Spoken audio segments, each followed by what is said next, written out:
Alrighty, ready to light those question fires and burn through some questions, Goose? I'm all fired up, Gem. Okay, this one is a video question from Will. Hi GPSP, my name is Will and I have two questions for you. Question 1, will you review Pokemon Ultra Sun and Pokemon Ultra Moon?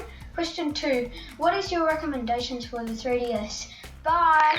Thanks, Will. Well, to your first question about whether we'll review Pokemon Ultra Sun and Ultra Moon, well, I'm sorry to say it's pretty unlikely we'll do a full review of it. Yes, given that it came out at the end of last year, around the time we were wrapping up for the holiday break, we didn't get a chance to review it when it was new. However, Spawn Point did review the original Pokemon Sun and Moon back in 2016. I was, of course, a loyal viewer before joining the show.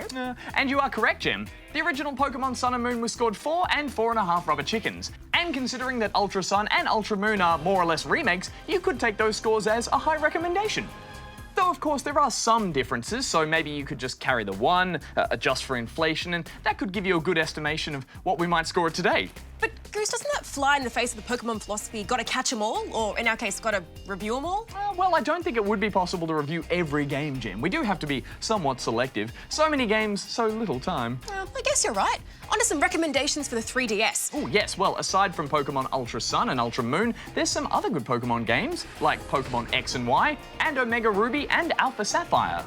Oh, and Detective Pikachu, which might be worth a play if you're a Pokemon fan and you don't mind some simple puzzling. Yes, if you can handle Pikachu sounding like a middle-aged curmudgeon. Try this side by side! Some other well-regarded classic 3DS titles include Legend of Zelda: A Link Between Worlds, Majora's Mask 3D, and the classic that is Ocarina of Time. Then there's the ever-popular Super Smash Bros. 3DS, Super Mario 3D Land, Mario Kart 7, and Super Mario Maker. I also quite like Animal Crossing, A New Leaf, and Dragon Ball Fusion, so there's tons to try. Okay, let's move on to our next question. This one is from Sydney.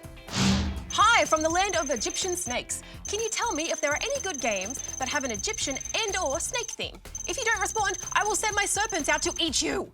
Well, thanks, Sydney. We can certainly give you some suggestions for Egyptian and/or snake-themed games.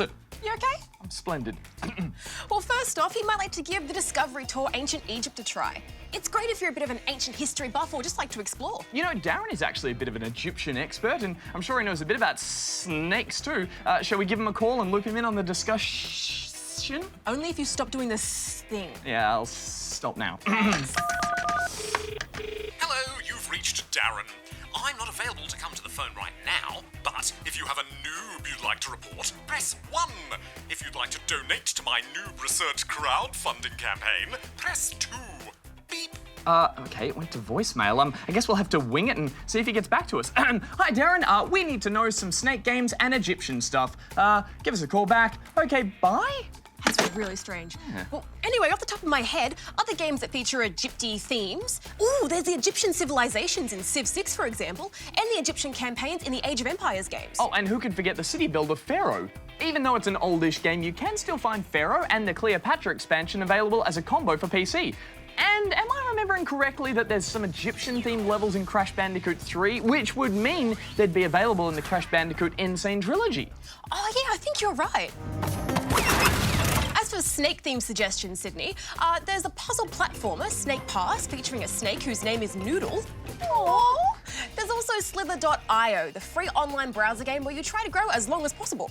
Oh, and speaking of snakes and ancient history, what about that classic game simply called Snake? I think I remember hearing Darren talking about how it was popular on ye olde mobile phones. Snake games like that one are sort of a genre unto themselves too. Ah, yes, the mobile games of the olden days. Oh, well, I think we managed to answer your questions pretty well without Darren's input. Makes you wonder why we even need him anyway. All right, I think we have time for one last super swift question, and it's from Tyler.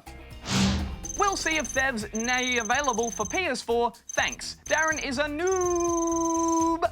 Thanks, Tyler. The long and short of this one is that it's highly unlikely that Sea of Thieves will ever be available on PS4. Yeah, I think you're right, Goose. Microsoft actually owns Rare, the studio that made the game, so we think it's pretty safe to say they'd want to keep the game as a PC and Xbox One exclusive. Indeed. Well, that's all we have time for today, but if you'd like to send us a question, you can go here. We should get back to dinner gaming, huh? Good idea. Oh. Hello? Hello, this is Darren. I received a missed call from this number. Hey, Darren, it's Gem and Goose. We had a question about Egypt and snakes, but you're, too late. Oh, no! Yeah, we actually answered it ourselves. Pretty well, actually. No, but I had to do maintenance on my Cortex and I couldn't come to the phone. Oh, now the spawnlings have missed out on my infinite knowledge. Oh, this is a disaster for GDSP. Oh, a disaster for the ABC.